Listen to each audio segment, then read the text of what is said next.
Hey everyone, welcome to the Heavenly Treasury broadcast where we help believers achieve God's financial abundance for your life. Today and both of the sessions next week, we're going to be talking about spiritual tools for business increase. What does that mean? It means how do we use the spiritual tools within the Bible to be able to help you increase your income with your business or if your career going into a business, so to speak. Because remember, if you're not in full-time ministry, you still have a very, very, very important purpose for the kingdom, okay? It's not just full-time ministers who have an important purpose for God's kingdom here on earth.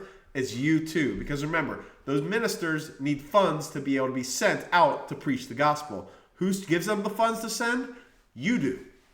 That's right. So you are just as important as they are. So that's why this broadcast is particularly focused on you so that you can achieve the financial abundance you want for this life and also so that God can achieve his will on this earth, which is to see everybody saved. And the way that happens is for us to be able to fund the gospel to be sent out wherever that is, not just in America, but everywhere else as well, okay? Obviously, I'm broadcasting here from America, so for me, America is more important than the other countries. Wherever you're viewing this from right now, it's going to be the most important nation wherever you are, no matter what, okay? If you're from France, if you're from Algeria, if you're from Saudi Arabia, if you're from China, Japan, I would hope you view your particular nation more important than America. Again, maybe you're called to come to America as a missionary. Again, I've seen plenty of those people too. But hopefully speaking, I want you to be able to use these tools to be able to help the gospel in your country, wherever you are, okay? Because remember, as the seed of Abraham, which is you, the believer, you are meant to be a blessing to every nation, every single nation. And the way that you do that, one of the ways to do that, financial abundance. Not just for you. Of course, that's also important for you to live the life that you want. But again, the Lord wants you to use that financial abundance to be a blessing to others, okay? And not only to help them where they are, but to also fund the gospel, okay? So those are a lot of reasons why I am focusing this on financial abundance for you, so that you can live the life that you want to live, and also as a side effect of that, being able to bless other people as well as fund the gospel. Those are two very, very, very important things that you're going to want to be able to do if you're going to get into God's financial flow for your life, okay? So this session and the next two are going to be focused on spiritual tools that are in the Bible that can help you increase your income. Now, this is going to be a very, very different message than most churches that you're ever going to hear from. Because again, for example, today we're going to be talking about praying and how praying can help you increase your income. Okay? So if you're going to talk about praying, for example, in a church, the last thing you're going to focus your message on is business increase. Okay? Because remember, the primary purpose of prayer is not to increase your income. It can be a side effect of it, but of course the primary reason is to talk to God, to be thankful to God, to bring your requests before him, to get to know him better, to build a better relationship with him. That's the primary purpose of our prayer life. But that also doesn't mean you can't use that tool for his purpose for you on this planet. Okay, which for you is likely going to be your business if you have not been called into full-time ministry. So that's the purpose of today's broadcast. And I really think you're going to be helped by it today because it may give you that one slight edge over your competition. That competition that is driving you insane right now, that competition that is just eating your lunch right now. This could be the one make or break thing that could turn it around for you right now. So I hope you're going to be dialed in today, and let's get started, okay? So again, this is going to be a very, very natural conversation, and we're not going to delve into spiritual, I call it spiritual stupidity, because again, you have to you're in this world, you live in a natural world, and you're going to have to take natural actions wherever you are, no matter what you've been called to do, to be able to succeed in this life, okay? You're not going to see me in the background waving a flag and just praying things over you and all that, all right? In my entire read-throughs of the Bible, and it's been multiple times, I've read this thing, read this Bible right here, cover to cover, multiple times. In fact, I just got finished reading it again, I think a week or two ago, and I just started with Genesis 1 again this week, which is really, really cool if you think about it, because his word, every time I read through it, his word is just so different, so powerful, and I get such great revelations from it. I know you will too. Get great revelations from this book, okay? But the reality is I read excuse me, as I read through this book, and I've been through it multiple times, I have never seen one person in this book wave a flag ever for any reason. I have no idea where it comes from. None. All right. I literally just don't. Now, maybe somebody found it that I haven't yet, but the reality is I have not found anywhere in this book where somebody waved a flag. Okay. Now, somebody did blow a shofar, for example, when the Israelites first crossed over the Jordan and were taking Jericho. They marched around the city. They were praising the Lord the whole time and blowing a shofar. Okay. That obviously was a very spiritual act. But again, once those walls came down, they had to fight. They had to take a natural action to be able to do so, okay? I'm not just going to sit in the back, blow a shofar, and then all of a sudden money's just going to start raining down from the heavens. Doesn't work like that, okay? I want to be very, very clear. These tools that we're going to be talking about, excuse me, these tools that we're going to be talking about over the next 3 sessions do not produce an income by themselves. They don't. I want to be very, very clear about that. Because a lot of people that I interact with, especially in the church world, they stay in the spiritual world because they have problems that they don't want to deal with in the natural world. And I don't want to see that happen to you either. Because again, it takes natural actions to produce an income. It does. All right, so excuse me. All right, so for example, praying, which we're going to talk about today, praying alone does not produce an income. What we're going to talk about next Tuesday is fasting. Fasting alone does not produce an income. Next Thursday, we're going to talk about praying in the Spirit, okay, which is an entirely different topic. That alone does not produce an income. What does produce an income? Work. Work produces an income, okay? Now, it does take effort to do all of those, but the reality is those alone do not produce an income. Excuse me. All right, but they can give you a great edge over your competition. So let's get started, okay? As we move into prayer, okay? This is not going to be a general conversation, particularly about prayer, but I am going to talk about how prayer life can increase your income, so to speak, okay? So let's start at the very beginning. That's going to be Matthew, right here.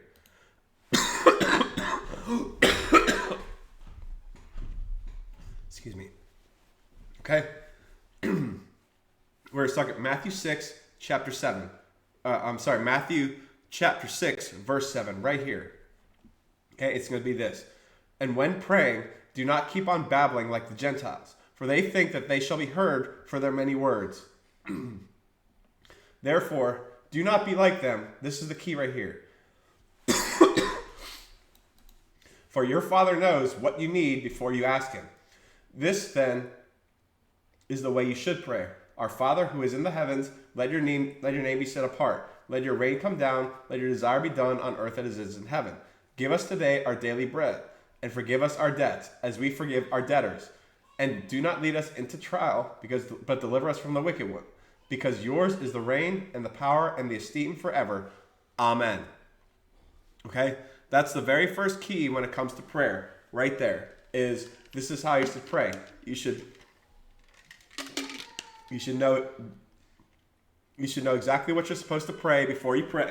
You should be very clear about your prayer. You should be very convicted about your prayer. And on top of that, you need to know very directly, going to God, what you need to bring before him. Now, some of that is going to be thanksgiving. Some of that is going to be repentance. Some of that is going to be requests. Some of that is going to be belief that what you're believing for is going to come to pass. All of that is very, very true. Okay? All right? All of that is very, very true. But the key I want to focus on is this right here. For your Father knows what you need before you ask him. So therefore, once you are able to express your desires to the Father in heaven, that means you trust him on a much better level than most other people, okay? Especially most other believers. That in turn builds a trust in him with you, and that builds a better relationship with him to be able to work and do exactly what you've been called to do in the business that you have. That's the important thing, okay? So that's what I really want to focus on, okay? But again, before we get to that, one of the other things that I also want to focus on is another part of prayer, and that's 1 Thessalonians 5, verse 18. I think we covered this a session or two ago. And that's this. In all circumstances, give thanks, for this is the desire of Elohim and Messiah Yeshua for you, which is basically saying in all circumstances, give thanks, because that's God's desire for you, okay? Now, why is that important? Because when you fulfill God's desires, he's going to help you fulfill yours. What does that mean? Thanking him for a lot of different things. Okay, what does that mean? Okay, what do you, from a business perspective, what are you thankful for? Just think about this right for a second. Obviously, for me, I'm thankful that every single day I get to wake up in his presence. I'm thankful every single day for breath in my lungs. I'm thankful every single day for my wife and kids. I'm thankful every day for the property we get to live in. All of that stuff is just very basic stuff. But at the same time, as we continually thank him for even things that we often take for granted, like breath in our lungs, that allows us to continually be humble. And the Bible tells us that those who are humble will be exalted. So that's why we continue to do it. Okay? So what does that mean from a business perspective? What are you thankful for your business? Even if it's stagnant right now, even if it's producing nothing, what are you thankful for? Okay? First thing you can be thankful for is the business itself, because guess who gave you the idea or the connections for that business? That would be God. Okay? So that's a great way to be thankful for. Another thing you can be thankful for is your clients. No matter who they are, no matter how much you may or may not like them, no matter how much, whether or not they're important to you, whether or not you know them very well, but the reality is they're funding your bank account. They really are. So you need to be thankful for them. Even if they're driving you absolutely nuts up the wall, promise you that's going to change. But for now, you should be thankful, because instead of choosing somebody else, they choosing you. That's a great reason to be thankful for. The next is going to be supernatural revelations, because again, every single business owner is walking on a path that nobody else has walked before. So, therefore, you have to be able to be thankful for that, for the supernatural revelations in all of that. Okay? And then, of course, anytime you create a solution in your business, that's also a reason to be thankful for. Okay? Let's say you're frustrated, and even if it's something as little as, hey, this office door is not shutting, or I need more space because I've got more employees that I have to bring in. And the Lord gives you a supernatural solution that just says, boom, boom, boom, boom, boom, here it is. All right? So therefore, that's another reason to be very, very thankful for that great mind that God has blessed you with. Okay? So that's another very, very important thing. All right? Okay. So those are just some basic things with your business right now that you should be thankful for. And again, why are we being thankful? Because in 1 Thessalonians 5, which we just showed, it says, in all circumstances give thanks, for that is God's desire for you. God's desire for you is to be thankful to him. It is in all circumstances. That means if your business is stagnant, you're still thankful. If your business is increasing, you're still thankful. If your business is declining, you're still thankful. If you just got sued, you should be thankful. Either way, because again, you could have no business. You could have no business right now. You're like, well, why am I thankful? I just got sued. Well, your other option is you don't have a business. So what would you rather do? Be thankful for the business that you have, even if you're being attacked, or have no business? What would you be thankful for? That's why we're thankful. Because we're thankful every time God increases us up and up and up and up and up. Every single time we need to be thankful for the stairs that we have already climbed. Because otherwise we're going to slide back to those stairs until we get thankful, and then we have to climb all the way back up to be able to return where we were and to be humble where we are now. Okay? That's why you have to be thankful today and not tomorrow. You have to be thankful today for the things you have today. You have a lot of things going on positively for you right now, today. You just have to use your words and use your mouth to be thankful to the Lord for those. Okay? Now, here's where I want to focus the rest of the time on is, again, I talked at the very beginning. How do we use spiritual tools for business increase? This is how, okay?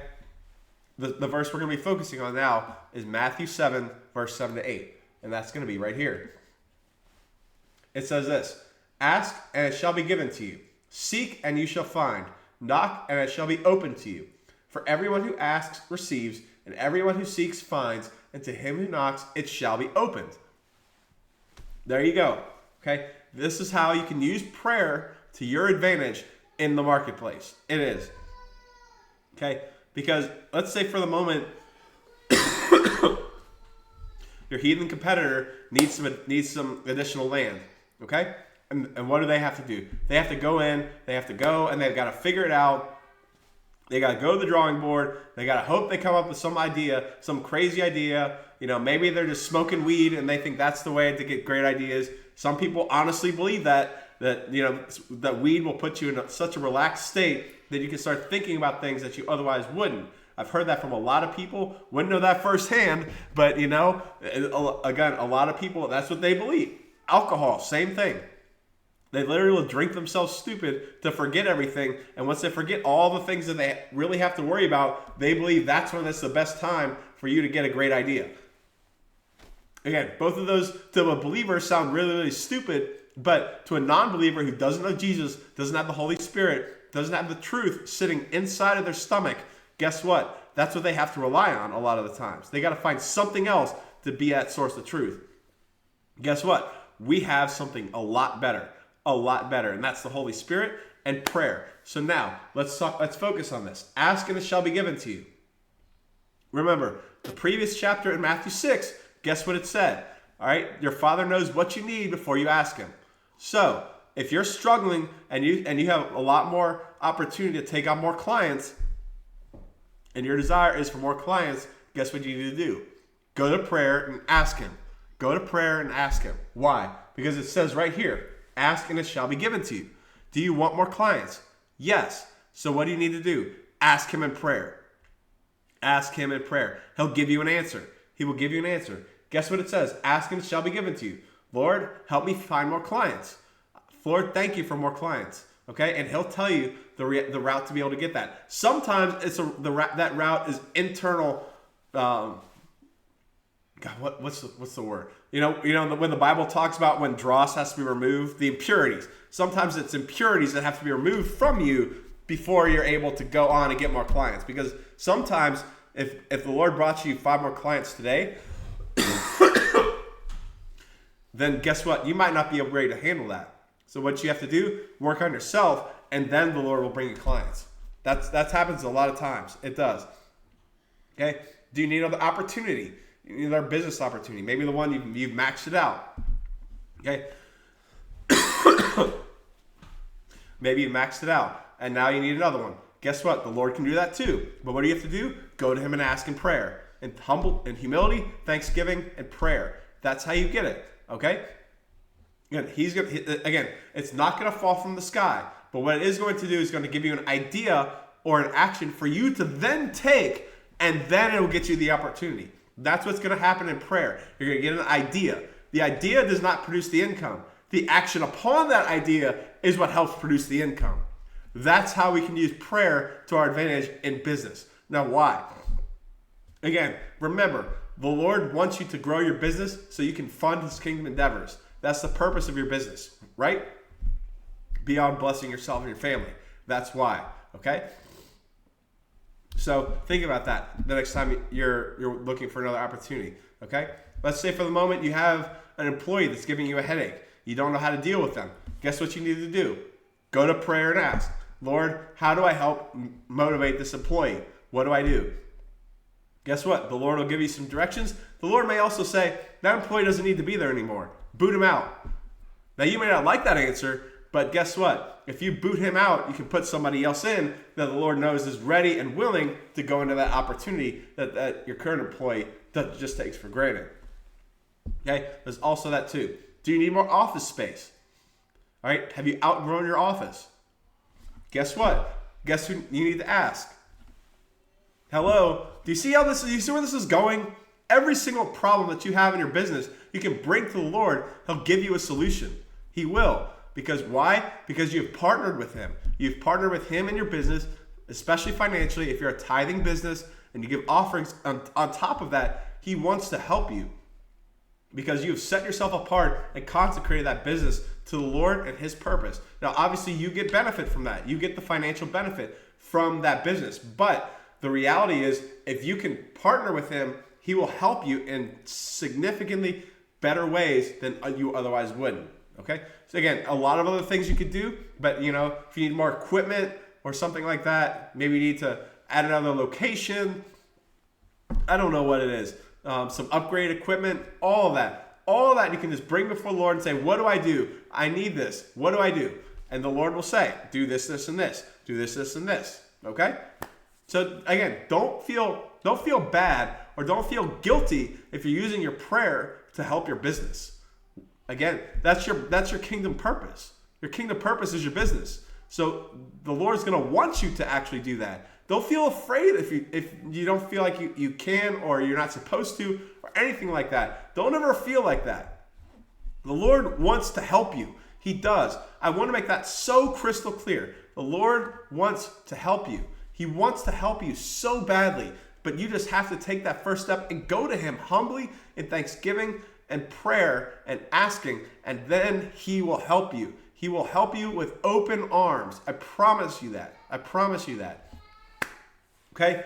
But as long as you continue to stay in the natural, use these spiritual tools, but remain in the natural world, you're going to be okay. What do I mean by that? I want to close with an example, okay? Let's say your local town is creating a brand new police headquarters, and they're going to construct it basically from scratch because your town is growing, your town is flourishing and all that, and they need a better police headquarters, okay? So what do? The city council then approves the funds, and now they're open for bids, okay? So now the contractors in town, they want a local contractor in town, and they want to open it up for bids. Who's going to make that police headquarters? Well, there's you, the beautiful Christianese, perfect unto God business owner contractor. What do? You get really excited because this is a brand new opportunity. You can finally get some increase, all that stuff, and it's going to be fantastic. So what do? You just say, well, I'll just throw something quick together. I'm going to give it to the city, and then I'm going to go into the Spirit, and I'm going to pray. I'm going to fast. I'm going to go to my prayer meetings. I'm going to date my wife like I never have before, and I'm going to do all these things for spiritual favor to get that contract, okay? And that's what you do. Meanwhile, your heathen competitor went to the strip club, and he spends all night there. And he wakes up the next morning. And what does he do? He goes to the city council and says, hey, what's the land you're going to be building on? They point it to him. He gets to know them. He talks to them. He schmoozes with them. He gets to know them a little bit better than you because all you did was submit a bid and went to prayer. Okay? Guess what? What does he do? He gets all of his managers. He stops all of his other projects. He goes straight to the site. He does all the surveying. He does all the maps. He does all the plans. All that, top to bottom. On top of that, he finds the police commissioner himself and says, what do you want your office to look like? I'll build a personal office just for you. What color do you want in it? What furniture do you want in it? How big do you want it? What would you like it to look like? So it personalizes you, the police commissioner. And they talk, they have dinner, their families meet, and all that stuff. He does that in a day or two, submits the bid to the city, and then goes right back to the strip club to drink and smoke and do whatever else. Okay? And cheat on his wife, for all I know. Guess who's getting the contract? Not you. It's the heathen. Why? He took the natural actions. He took the natural actions necessary to be able to get the contract. Now, if you combine that prayer with the actions, the natural actions that he did with the city council and the architecture diagrams and the police commissioner, and you did all that and the prayer life, guess what? You're getting the contract. Because God shows favor to his people, all other things considered. But if all you do is take that prayer and feel really good in prayer and just stay in the Spirit and don't move in the natural, guess what? Someone from the natural, a heathen, is going to take up and undercut you.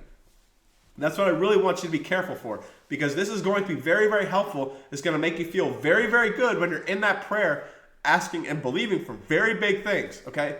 It's not a sin to be able to believe for big things. I've talked about that before. Even the last broadcast that I did would talk about being a private jet owner, being a private jet contractor, all that. I talked about that. As you grow in your business and grow in your income, there's a point where you have to be starting to take private jets. You do. And I talked about that in the last session. Don't talk to me about, hey, you know what, I don't want to believe for big things. You need to be believing for big things. And that's okay. But you can't just believe and believe and believe and believe and believe and believe and believe and believe and just sit down and believe and believe and believe and believe and believe and it feels good to believe and believe and believe. Guess what? 6 months go by, nothing. Nothing. Why? You took no action. You took no action on the word. That's why I really want to focus. I really want to harp home on this. These are very powerful tools that you can and should be using. You can and should be using them. Don't get me wrong. You should, but you cannot use them for your own good personal feeling. You have to utilize them in such a proper way that the Lord is going to help you and give you great revelations for you to then take action to be able to do what God has called you to do and get that financial abundance that you have been called to take. That's what I really want to do, okay? So I want to close with this. I just want to remind you that prayer itself does not produce an income. I don't care how much you pray. I don't care how many days you take off and go off into the woods and just be with Jesus, all right? It doesn't produce an income. You're not going to come back and all of a sudden your bank account has just tripled. It's not going to work like that. I don't care how much you've sown. If all you do is pray, again, it's not going to show up. It's not. Now, we'll talk about that at some point, about how to receive your 100-fold harvest. We will. It takes a lot more than just belief. But belief is certainly a good part of it. It's not the only part of it. Just like prayer. Prayer does not produce an income, but it can help you get where you want to go and produce even more income if you utilize it the right way. And I showed you in this broadcast how to utilize that in the right way to be able to get those supernatural ideas from the Lord to then take into your business and utilize it in such a proper way that you can run over your heathen competitors. You run over heathen competitors, you get those contracts, you get that increase, you can then 10% of a lot is better than 10% of a little, and then big offerings on top of that to be able to fund kingdom endeavors. Okay? That's why the Lord will help you in your business, because your business right now, for you, if you're not in full-time ministry, is your kingdom purpose. It is. And I really want you to harp home on that the Lord does not think any less of you because you're in business and not full-time ministry. He does. All right? There's all those great, mighty men of God in heaven. You know, if you're really a spiritual guy and focus on the spiritual, you know, you got guys like Billy Graham, Reinhard Bonnke, T.L. Osborne, all these great people were sent all across the world to save, I don't know how many thousands upon millions of souls, all the people. Guess what? Somebody had to fund them. That was a business that funded them, okay? So just keep that in mind. Those people could not have done what they did if there weren't businesses behind them funding their endeavors, all right? Keep that very, very close into your mind that you are not in second place to God just because you're not in full-time ministry. You're not, okay? If your business is your purpose, that's where you should be staying, and that's where you should be thriving. And that's what you're going to do. You're going to continue to thrive in such a mighty, powerful way if you continue watching this broadcast and taking the content into your spirit to grow yourself personally and grow your spirit, which will then turn and induce a financial increase and a financial abundance for you that you can't even possibly dream about right now. So with that said, sorry for the coughing today. I can't really explain it, but you know what? Again, it's just a great place to be. I just love being on the content. I'm not going to miss a session no matter what happens. Just love being on here with you guys. Love interacting with everybody here, and just really thrilled to hear what everybody's doing. Hope everybody's having a great, phenomenal week. I'll talk to you next week, and we're going to continue this series. Take care, everybody.